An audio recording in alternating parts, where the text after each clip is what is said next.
Then today we are discussing about sampling procedure and type of sampling procedure. That means किस तरह से हम sample लेते हैं। सबसे पहले बात है सैंपल के बारे में या प्रतिदर्श या न्यायदर्श।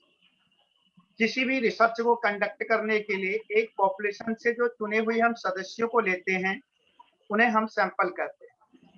That mean samples are the unit which are taken from the population, जिसके बारे में हम स्टडी कर रहे होते हैं। जैसे सपोज हमें स्टडी करनी है कि कक्षा 8 के बच्चों की अचीवमेंट और इंटेलिजेंस टेस्ट के लिए, तो हमारा पॉपुलेशन होगा क्लास 8 स्टूडेंट्स पॉपुलेशन, और जो सैंपल होगा क्लास 8 के स्टूडेंट जितना हम ले रहे होंगे, 100 ले रहे हैं, 50 ले रहे हैं, 200 ले रहे हैं, 400 ले रहे हैं, तो हमारे sample, that mean the representation of a population that is known as a sample, उसे हम सैंपल कहते हैं।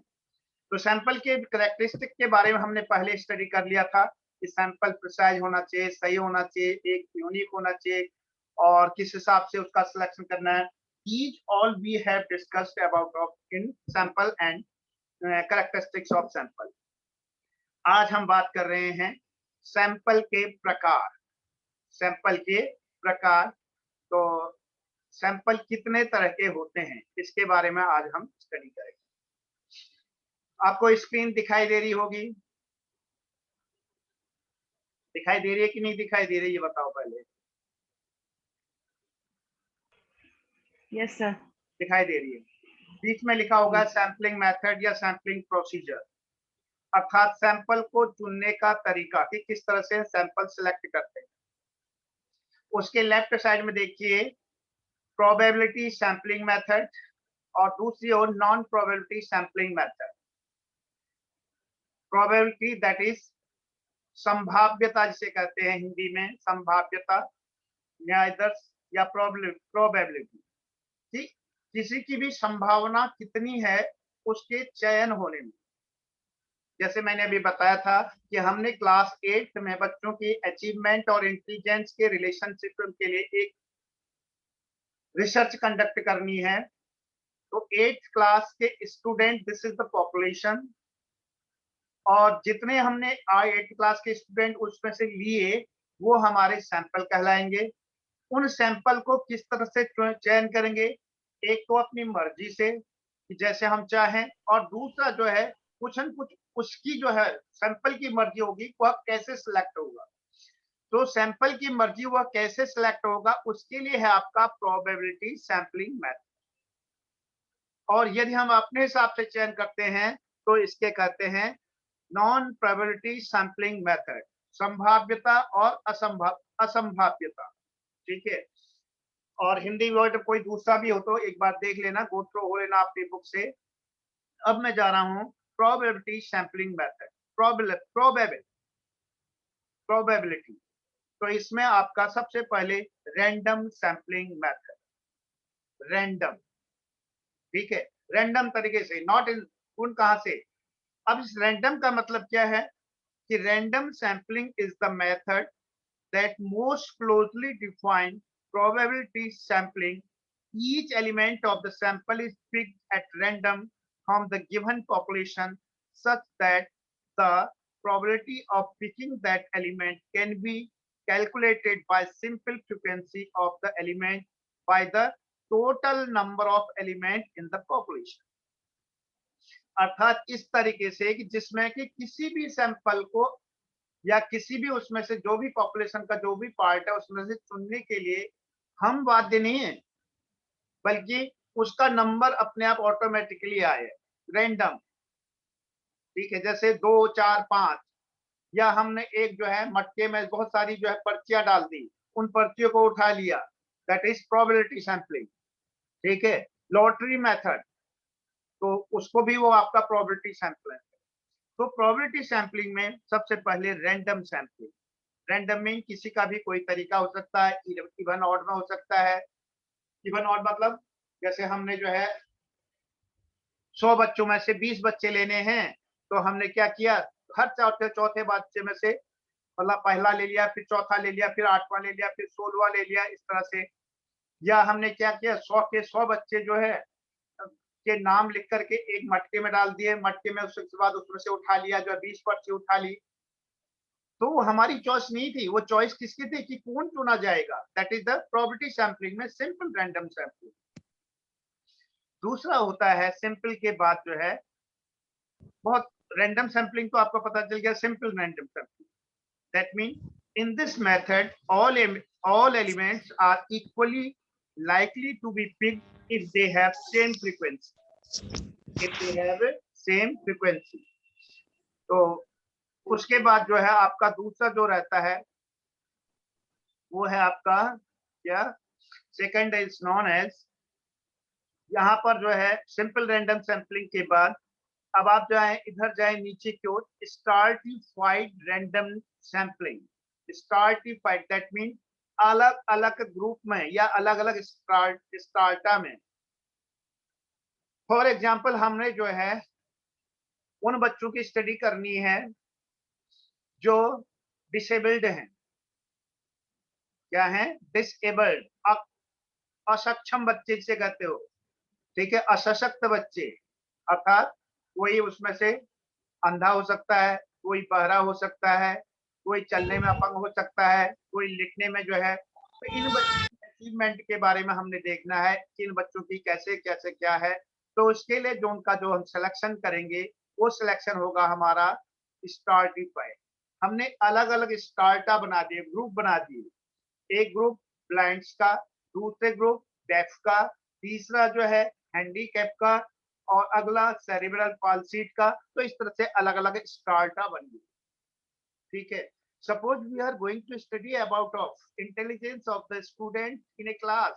हमने क्लास 10th या 11th के बच्चों की स्टडी करनी है कि कितने इसमें जो है मंद बुद्धि हैं, कितने तीव्र बुद्धि हैं, कितनी अच्छी बुद्धि के हैं।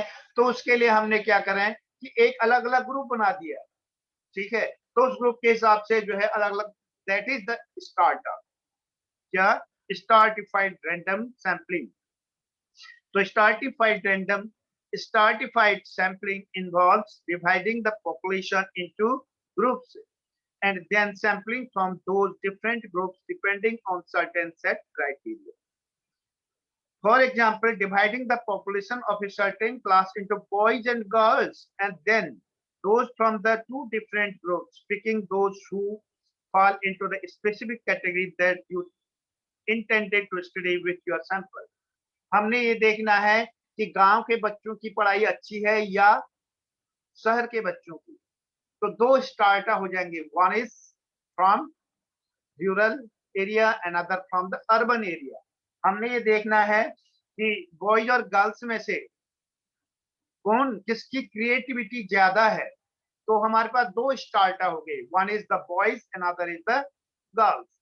उसके बाद उसमें हम जितना भी लेना चाहे, then this is the stratified sample. First बताया था आपको रैंडम सैंपलिंग, सेकंड हो गया आपका स्ट्रैटिफाइड सैंपलिंग, अगला है आपका सिस्टमैटिक सैंपलिंग, क्रमबद्ध या योजनाबद्ध तरीके से sampling. Systematic sampling is the method that involves arranging the population in a given order and then picking the next element from the ordered list of all the elements in the population. The probability of picking any given element can be calculated, but it's not likely to be the same from all elements in the population, regardless of whether they have the same frequency. Then this is the systematic. Yeah, this is known as systematic sampling. Systematic system से जो चल रहा है, जो पूरा का पूरा complete, that is known as the systematic. Systematic sampling involves the selection of every kth mean, जो भी हमारा nth element from a sampling tray. Here k represents the skip interval and is calculated using the following formula. तो skip interval के का मतलब होता है population size upon sample size. Suppose आपका पॉपुलेशन साइज 1000 है और सैंपल साइज आपका 200 है, तो आपका के साइज होगा 1000 डिवाइडेड बाय 200, दैट मीन 5। तो इस तरह से जो है ये फार्मूला। तो इसके लिए हालांकि एक ये पर्टिकुलर फार्मूला है कि किस तरह से हम उसको सिलेक्शन करते हैं, किस तरह से इसको ये करते हैं। it is necessary to select the first item in the population in a random manner and thereafter follow the skip interval. एक को छोड़ करके एक अगला वाला skip interval. Okay. तो next comes, उसके बाद है आपका मल्टी स्टेज. क्या this is multi stage sampling या मल्टी स्टेज क्लस्टर सैम्पलिंग. इन दोनों को हम अलग अलग कर लेते हैं. तो एक हमारा जो है मल्टी स्टेज सैम्पलिंग और दूसरा क्लस्टर सैम्पलिंग. तो ये दो हो जाएंगे आपके अलग अलग. तो यहाँ पर इसको मैं मल्टी स्टेज अभी हटा रहा हूँ. ठीक है. This is cluster sampling. Cluster का मतलब होता है गुच्छा. क्या बंच पूरा. तो cluster sampling. Clustering involves grouping the population into various clusters and selecting few clusters for study. Cluster sampling is suitable for conducting research studies that covers large geographic area. Once the cluster is formed, the researchers can either go for one stage, two stage or multi-stage. इसीलिए जो है cluster sampling में एक हम ये भी कर सकते हैं multi stage sampling.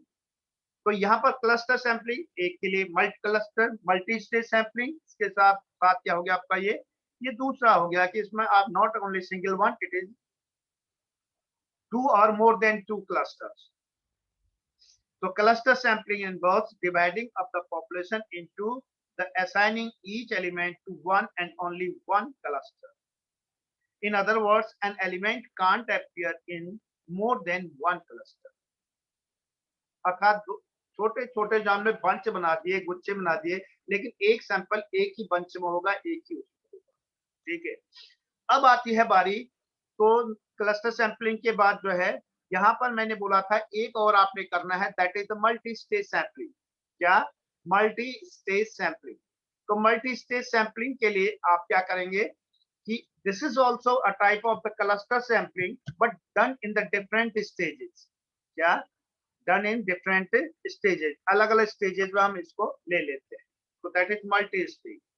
Multi-stage sampling involves use of more than one probability sampling method in more than one stage of sampling. For example, for using the stratified sampling method in the first stage and then the random sampling method in the second stage and so on until you achieve the sample that you want. अब हमने एक चीज और देखना है कि class में जो बच्चे ब्रिलियंट हैं वो किस तरह से हैं. तो सबसे पहले हमने क्या किया, पूरी क्लास का इंटेलिजेंस टेस्ट लिया. इंटेलिजेंस टेस्ट में उनको अलग 3 कैटेगरी में बांट दिया. 3 उनके जो है एक स्टेज, पहला स्टेज हो रहा है आपका. एक बना दिया हमने एवरेज, जिनका बुद्धि लब्धि एवरेज है. एक जिनका की हायर आईक्यू है और जिनका लो आईक्यू है. 3 बना दिए.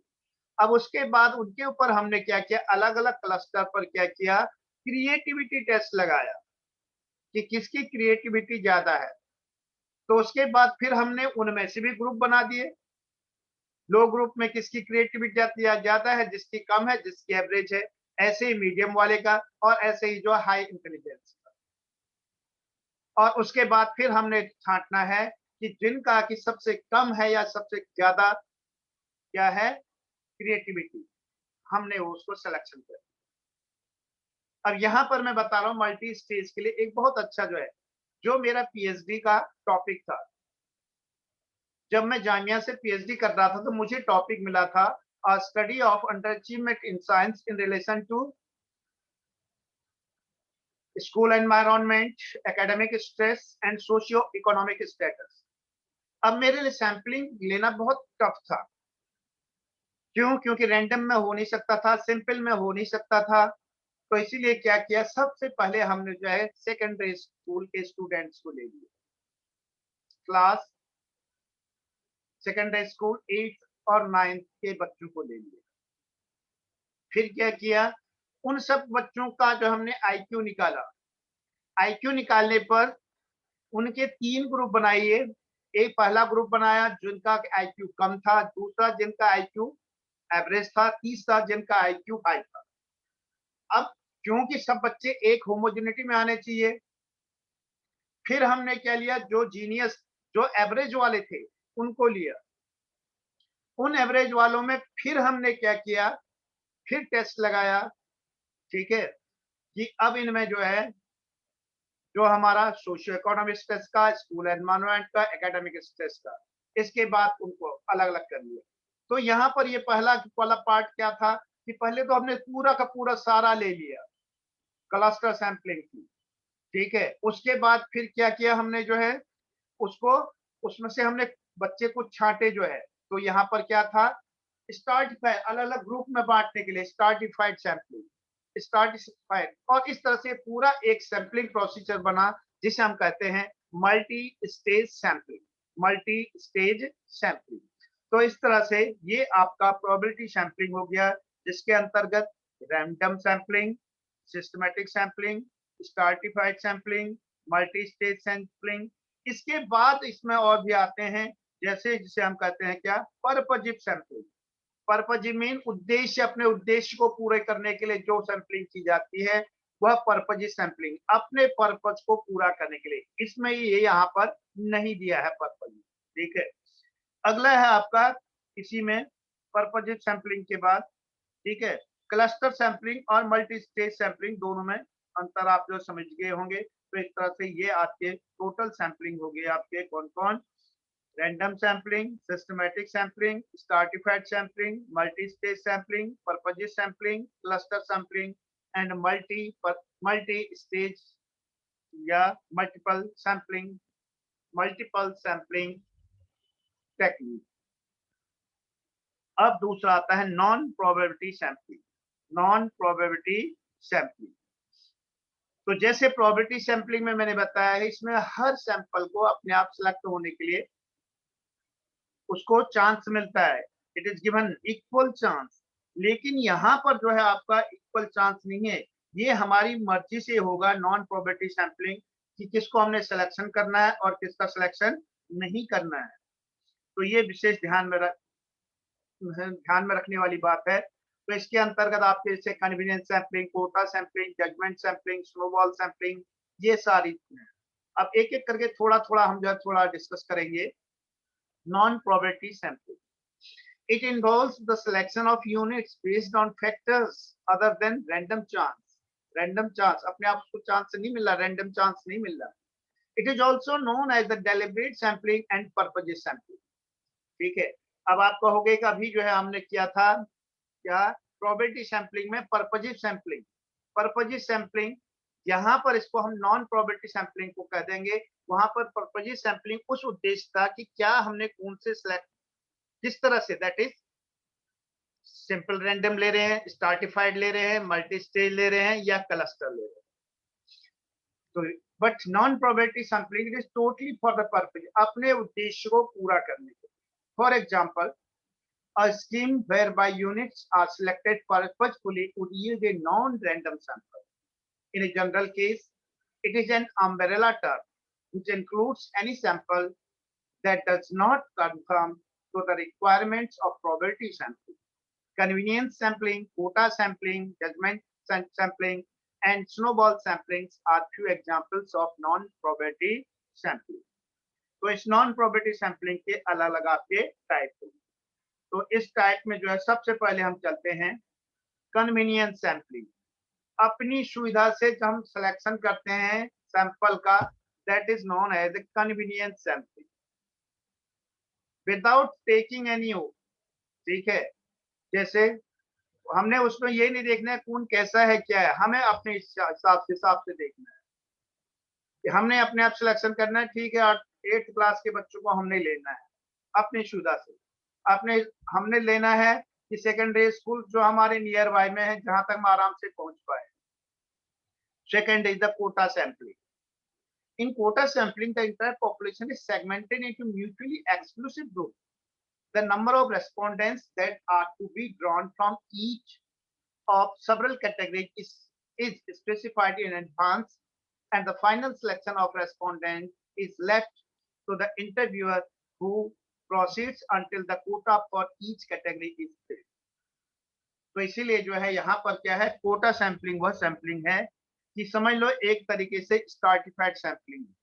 लेकिन सिलेक्शन का उसमें से जो सैंपल सिलेक्शन है वो चॉइस सैंपल की नहीं होगी, सैंपल के सिलेक्शन की चॉइस अपनी खुद की नहीं होगी, बल्कि ये उसकी होगी जो कि उसको सिलेक्ट कर रहा होगा, उसकी मर्जी, रिसर्चर की मर्जी है, चाहे उसको वो ले या न ले, ठीक है ना। तो इसीलिए जो है after the population divided into groups, the elements are then sampled from the group using the sampler's judgment, and as a consequence, the method loses any aspect of being random and can be extremely biased.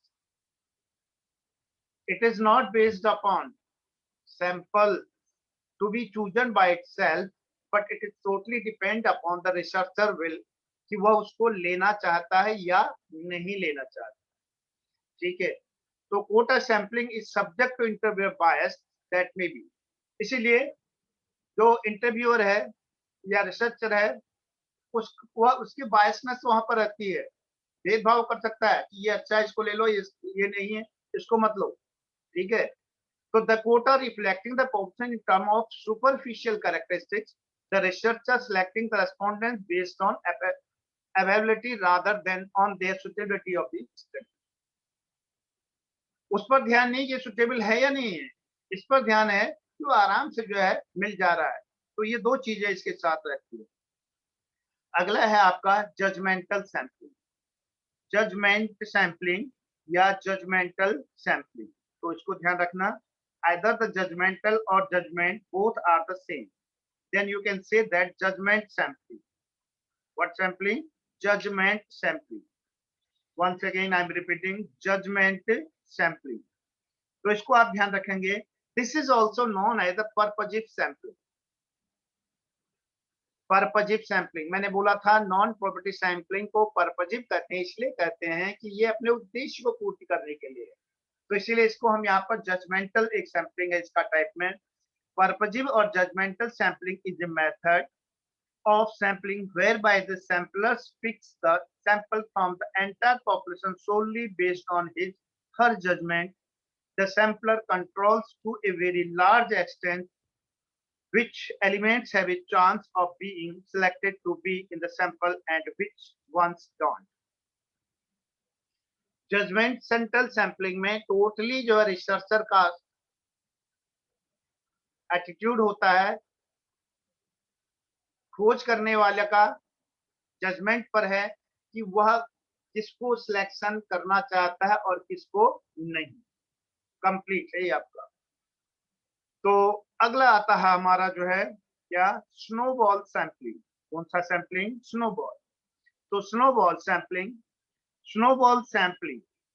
is a method of sampling that relies on referrals of previously selected elements to pick other elements that will participate in the sample. तो sampling snowball जिसे कहते हैं, ठीक है ना। तो sampling procedure that involves selection of additional respondents are known as the snowball sampling. Next comes, तो इस तरह से ये आपके जो है कुछ सैम्पलिंग मेथड्स हो गए, ठीक है। तो ये आप इसमें एक और भी है आपका, तो अलग अलग इनको एक एक बार जब थोड़ा सा पढ़ लेंगे। आज हमने पढ़ा सैम्पलिंग और सैम्पलिंग मेथड और टाइप ऑफ सैम्पलिंग। तो उस टाइप ऑफ सैम्पलिंग में एक बार अच्छी तरह से ये पढ़ लीजिएगा कि प्रोबेबिलिटी सैम्पलिंग में simple random sampling, stratified random sampling, systematic sampling, cluster sampling, और इसके बाद एक और बताया था मैंने आपको मल्टी स्टेज सैम्पलिंग, और उसके बाद नॉन प्रोबेबिलिटी सैम्पलिंग में कन्वीनियंस सैम्पलिंग, जजमेंटल या purposive sampling, snowball sampling and quota sampling. इनके टाइप एक एक बार एक्सप्लेन कर लीजिए। I think it's enough for this day. Okay, कितना समझ में आया या नहीं आया ये आप देख लीजिएगा, ठीक है। Now I am closing.